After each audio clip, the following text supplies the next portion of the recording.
Alright, well tomorrow is the darkest day of the year, so the lighting outside is very dim, hence why things may look a little fuzzy. You know, recently, the past few days, in light of some news that, I'm sure some of you are aware of, which I don't really want to talk about because A, out of respect, and B, that's not the point of this video, but it's really had me thinking even more about mental health and depression, because it is a topic that I personally take very seriously. As some of you may know, psychology is my university major, and so every single day I'm literally going to psychology classes learning about, human development and personality and behaviors and mental illnesses and therapies and all of that kind of stuff. I'm going to class learning about that every single day, so I'm kind of in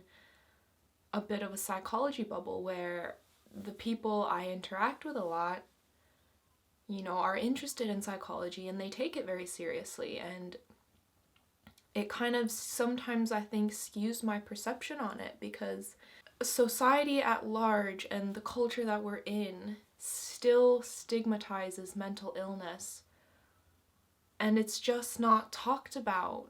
I hear about it all the time. The people I'm surrounded with hear about it a lot, but the fact of the matter is, it's kind of a hidden topic. It's a bit taboo even.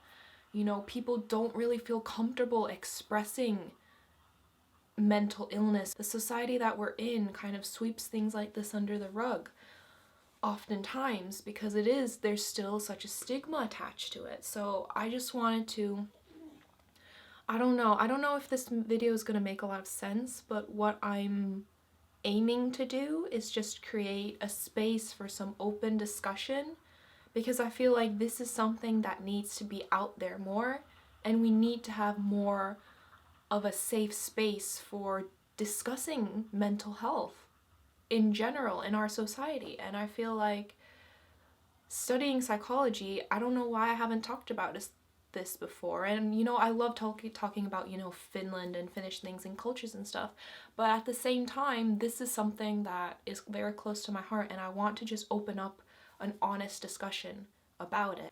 Studying psychology and then seeing the general lay person's reactions to people with mental health and just online activity and stuff, which isn't always a great sample, but they are easy opinions you can read online. And something that I really want to express is that mental health and mental illnesses are real. It's not something made up. It's not something you can control. Those problems, even though they're in your head, they're real. They're real to that person, and it needs to be made a priority. It needs to be taken more seriously. And I do feel like as a society, it's not always taken as seriously as I believe it should. And oftentimes people kind of don't really realize or place enough emphasis on it until it's too late. Such as in this case where, when it's already too late to help someone, only then people, care or realize that there even is a problem to begin with. And I feel like that's extremely unfortunate, and that the cycle needs to be broken so that, interference can happen before something tragic happens. And when something tragic like this happens, it's talked about for, a couple days, and it's brought back to the surface. But then it kind of sizzles out and dies down, and then you're back to kind of square one, where although you preached all this stuff online, simultaneously you're ignoring the people showing, for example, symptoms of depression right around you. We need to take these instances as a wake-up call to kind of examine ourselves and our society and how we view and treat people that have mental illnesses, and not wait until it's too late, because things like this have been happening consistently at an alarming frequency. Something like depression doesn't discriminate against people. You know, somebody could be looking absolutely fine on the outside. They may seem like the happiest person you know. You know, celebrities, they have money, they have fame, fortune, you know, they have millions of people who love them all around the world. Depression doesn't discriminate against them. Just because their life looks amazing from the outside doesn't mean that they're struggling on the inside. It doesn't mean that they don't wake up and just feel utter dread facing another day. So you can't always tell from the outside what someone is going through inside, and we need to keep that in mind, that in our actions and our how we interact with people daily, you know, you don't know what someone else is struggling with. You don't know what battles someone is battling in their heads. So I think that's something we kind of need to keep in mind. And you know, I can first-handedly tell you that, especially during my exchange, I had times where I struggled immensely. I had days where I couldn't even get out of bed. Of course, online, I was posting, you know, travel photos, beach photos, photos of me in the sun, and to everybody who didn't know me that well, it looked like I was having the time of my life, that I was, you know, having these amazing adventures every single day. And I did have those high moments, but I also had extremely low moments. And of course, these aren't the kind of things I'm gonna A, talk about with other people, or B, post online. So for others, it may seem like I'm having an amazing life, like I'm extremely happy and positive 24/7, which is not the case. You know, there were many days where I just couldn't get out of bed. I was crying myself to sleep. I was staying up all night because I couldn't fall asleep because I was so upset. I was crying. Basically, I guess my point is that you can't always tell what someone's going through, and we should always try and be kind to one another. Just because someone's life looks perfect, it doesn't mean that it is. We all have our own struggles, and depression can happen to anybody. And in psychology, there are 4 main theories on why depression occurs and what kind of brain changes or thinking patterns these people exhibit. But my video is not about, you know, why depression happens. I guess my main point is that it can happen to anyone, and we should all keep this in mind. I don't know, I don't really know where I'm going with this. I really felt compelled to just talk about this and open up a conversation and just like honestly talk about like my thoughts and feelings that I've been really thinking about the past few days. I just wanted to just get this mess of thoughts in my head out. And essentially, as a society, we need to understand more what mental health is. You know, what does it really mean when someone has anxiety, or someone has depression, or someone has bipolar? You know, it's been kind of watered down into everyday language where people kind of throw these terms around when if someone is clinically depressed, it means much more than being, you know, extremely sad about not passing an exam or something like that. You know, it's something serious that needs to be taken seriously. And I feel like we need to create more of an accepting and validating environment where if someone feels brave enough to come and talk to you about, you know, some of the struggles they're having, or, you know, confides in you like, hey, I have anxiety, or hey, I have depression, I feel like we need to be more understanding and more aware of what that really means so that we can support these people in more effective ways. I also think accessibility to mental health services needs to be improved.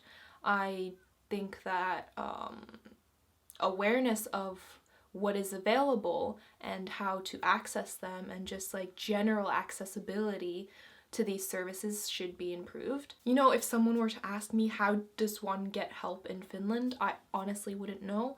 I would have a little more idea in the UK and in Singapore, especially since I've just been there and it's, you know, freshly on my mind.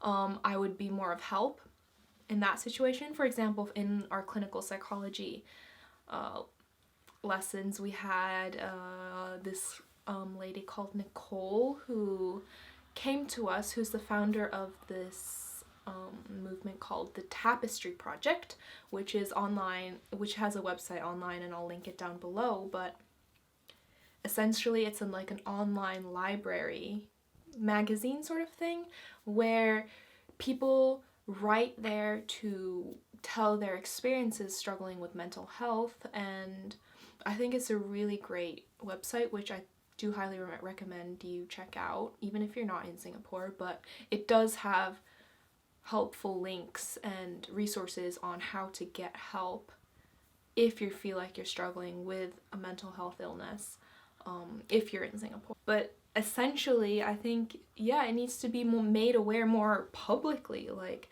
just like, you know, if you're physically ill, most people know what to do in that situation. But if you're not feeling right mentally, a lot of people, I feel, don't really know what they can access, what, you know, is available to them. It's just not made publicly aware enough.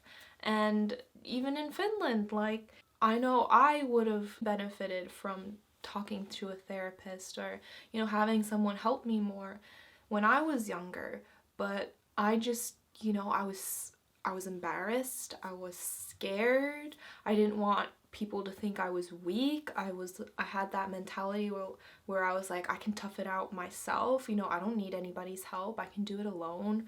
Or I didn't want to involve my parents, I didn't want my parents knowing I was struggling, I didn't want my friends to know. All these kinds of things went around in my head, and I never went to see anybody until my parents practically forced me to. So, you know, there is like this wall, I feel like, that people do keep for themselves, even if we would know how to get help. There's still that stigma where, you know, you think you'll be labeled as crazy or insane or lazy or attention seeking or that you're weak, and we really need to get rid of that because all it does is harm us. So yeah, I think that's an important point, is spreading more awareness of what mental health is so people can understand it better, and as well as improving access to mental health services and bringing more awareness to these services so people know how and where to access them. And I guess finally, I just want to wrap things up by saying that it's okay to not be okay. It's completely fine. Basically, I'm sorry I was interrupted yesterday, so I'm continuing again today. I'm really sorry if nothing made sense. I just wanted to create a space for open discussion and just share my thoughts and feelings on this subject a little bit, even though at the moment everything in my head's a little bit messy and unorganized, so I'm really sorry about that. I just felt the need to like just get some stuff off my chest and just like out there, because I don't want you to feel alone and to feel like you have nobody to talk to. If you feel like there is nobody that you can open up and talk to, just know that I'm willing to be that one person for you. So that's how I want to end this video today. Thank you so much for watching, and yeah, I guess that just about concludes this video, so till next time.